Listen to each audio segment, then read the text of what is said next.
As of late, John Wall and the Rockets have agreed to part ways, and this seems like a great move to make right now since the Rockets really want to lose games and develop their young core in Jalen Green and Christian Wood. John Wall is a veteran player who would be a great addition on any contending team. The issue is the contract. No NBA team is going to trade for 2 years of John Wall and have to pay him $44 million this season and $47 million this season. Yes, John Wall has a player option, so he could easily opt out of his contract and move on, but he would be insane to leave $47 million on the table just to get a veteran's minimum. Obviously, John Wall isn't a veteran's minimum player, but John Wall still has so much to prove, especially coming off of that Achilles injury. In my personal opinion, I do think John Wall would be a great fit on the Clippers, or maybe the Heat, or maybe even the Knicks, if the Knicks weren't too high on Kemba Walker. I don't like any of those fits, except for the Clippers, really, because they don't have a true pass-first point guard, and John Wall can really come in and be that pass-first facilitating point guard that they lost in Rajon Rondo. I honestly can't see a team that is in need of a point guard like John Wall. Almost every NBA team already has their established point guard, or they have a developing young player who can take the next leap to stardom. There's so many teams that already have their established point guard, like I said, like the Portland Trailblazers, just to give you an example, or even the New York Knicks now that they got Kemba Walker. So I don't really see too many teams really interested in John Wall, mostly because of the contract and the amount of pieces they would have to give up in order to gain John Wall on their team just doesn't really seem too good of a compensation. His stats last season, he did average a good 20 points per game, which is pretty reliable coming from John Wall, especially that he's coming off of an Achilles tear injury. It's a pretty big deal. He came off averaging 20 points per game, but the issue is John Wall was taking all of the shots he needed and all the shots he wanted without anyone really taking his shots except for Christian Wood. Victor Oladipo for some parts, but Victor Oladipo was mostly injured throughout the whole season. Now that you have Jalen Green and Alperen Sengun coming in, it's really going to change who takes shots and who you want to take the shots. You obviously don't want a veteran like John Wall coming in and taking your rookie's shots away. You care more about your rookie and their future, not John Wall's future on the Rockets. Obviously, John Wall's an aging veteran, and we all know he's not going to be there very long. So why risk your rookie's future and risk your rookie's development for a veteran player who isn't really going to get you that much in return if you trade him, and he's probably going to be off the team in a couple seasons, maybe even by next season.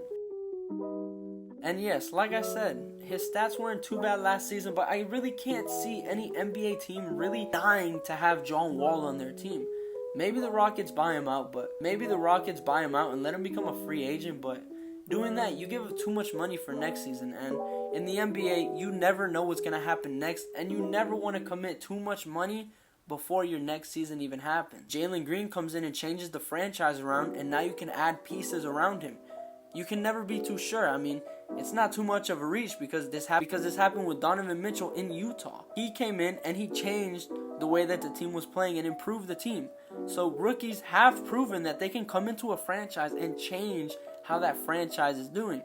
Jalen Green could have the same effect, and you don't want to give up all of your money in John Wall while having the possibility of Jalen Green coming in and changing things and improving the franchise. There's so many different options that you can explore, especially in the 22 offseason where there's going to be so many key free agents that you could pursue. But in my honest opinion, I really do believe John Wall is going to sit out this season, or maybe until the trade deadline, because there's not that many teams dying to get that big old contract.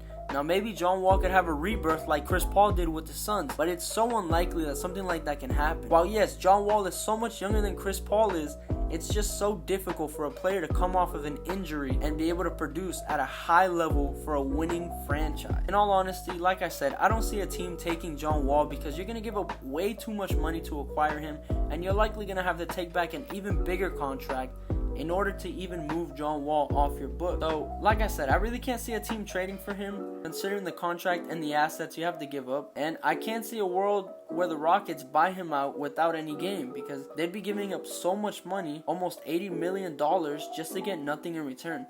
The only way the Rockets would even be able to trade away John Wall is if they can receive a young guy and another huge contract in return. And that's not even promised. It's a maybe.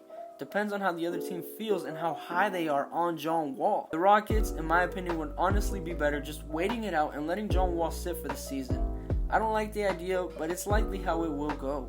John Wall is still a great player, and I really hope we can see him win again, especially after all the things that he has been through. John Wall deserves a chance for all of the work he's put in, because he has always been a great NBA player. He was the #1 pick for a reason.